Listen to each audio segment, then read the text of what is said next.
सबसे पहले मैं आज सम्मानित किए गए सभी मेधावी विद्यार्थियों को ढेर सारी शुभकामनाएं देता हूं और उनके उज्जवल भविष्य की कामना करता हूं। 10वीं और 12वीं कक्षा के सभी मेधावी विद्यार्थी जो यहाँ हैं और जो नहीं हैं, उन्हें भी इस अवसर पर मैं बधाई देता हूं और शुभकामनाएं भी देता हूं।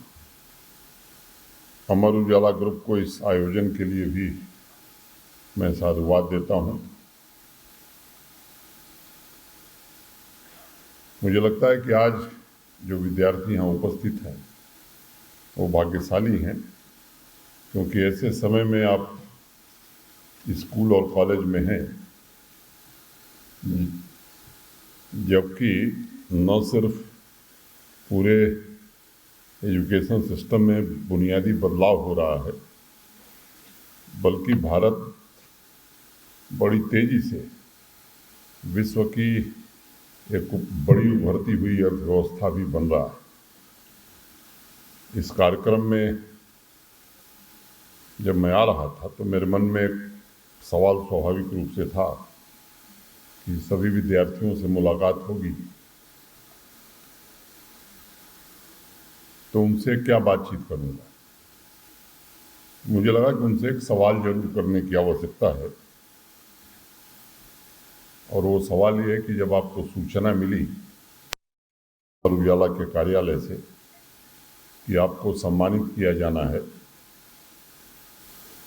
तब आपके मन में क्या विचार आया? क्या कोई प्रश्न आपके मन में उत्पन्न हुआ? ये जो वाई सब क्यों मुझे बुलाया गया है, ये प्रोग्राम क्यों हो रहा है, मैं समझ सकता हूँ या देख सकता हूँ कि बहुत से विद्यार्थी एक दूसरे की तरफ देख रहे हैं, और मुझे लगता है कि ये जो वाई शब्द है एक विद्यार्थी के जीवन में उतना ही जरूरी है जितना कि हमें जीवित रहने के लिए सांस लेने की आवश्यकता होती है। लेकिन पिछले कई दशकों से जो हमारी लर्निंग जर्नी है, यानी जिसे सीखने की यात्रा कह सकते हैं, काफ़ी हद तक ये वाई शब्द उसमें से गायब हो गया था, और क्लासरूम में यदा कदा ही ये शब्द सुनाई पड़ता था, और गलती से कोई विद्यार्थी वाई या हाउ शब्द का प्रयोग करता था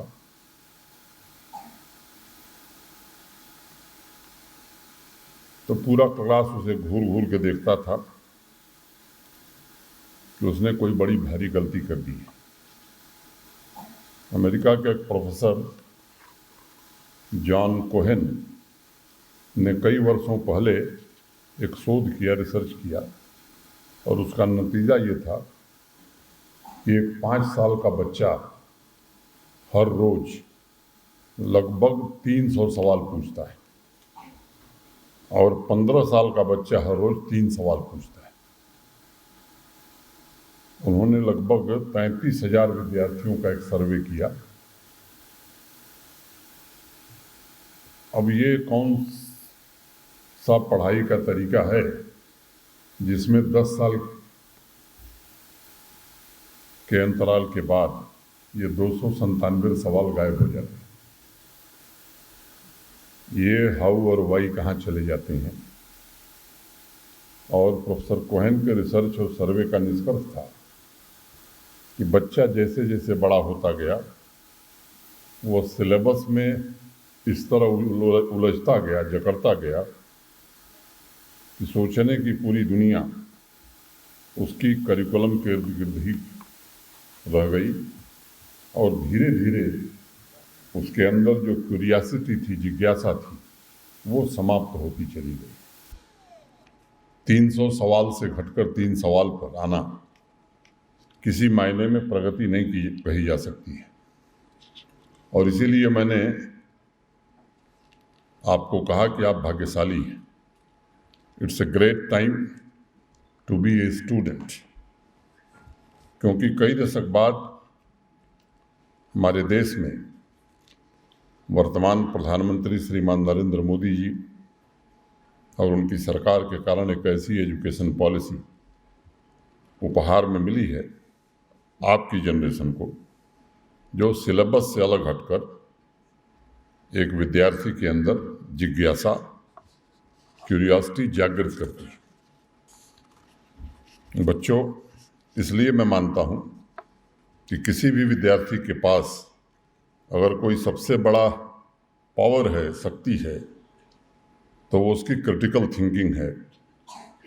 और विद्यार्थी की एकमात्र आइडेंटिटी वो क्यूरियोसिटी है, और यही क्रिटिकल थिंकिंग और क्यूरियोसिटी देश के स्वर्णिम भविष्य का निर्माण कर सकती है। जम्मू कश्मीर के युवाओं को, टैलेंटेड युवाओं को एक नई पहचान भी दे सकती है। एक राज्य या एक राष्ट्र तभी समृद्ध होगा जब उसके विद्यार्थी क्रिटिकल थिंकिंग और क्यूरियोसिटी से भरे होंगे। और इसलिए आज से ही मन में ये संकल्प लेना चाहिए कि क्लासरूम सिर्फ सिलेबस पूरा करने की जगह नहीं है, बल्कि आपकी जिज्ञासा को और जागृत करने का वो पवित्र स्थान है। मैं अभिभावकों और विद्यार्थियों दोनों को ये भरोसा देना चाहता हूँ कि इस लर्निंग जर्नी में जिस आवश्यक सुधारों की आवश्यकता है, जिन सुविधाओं की ज़रूरत है, उसके लिए प्रशासन कदम उठा रहा है और उसके लिए हम पूरी तरह प्रतिबद्ध हैं।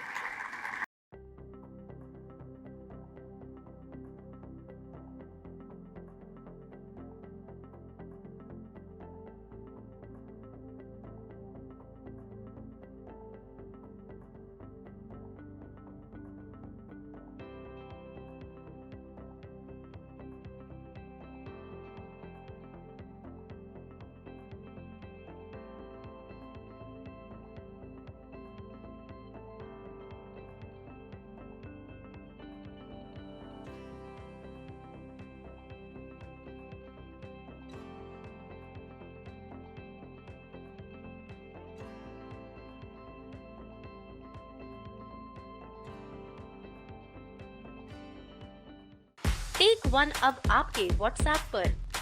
व्हाट्सएप करिए हाय 9728253663 पर।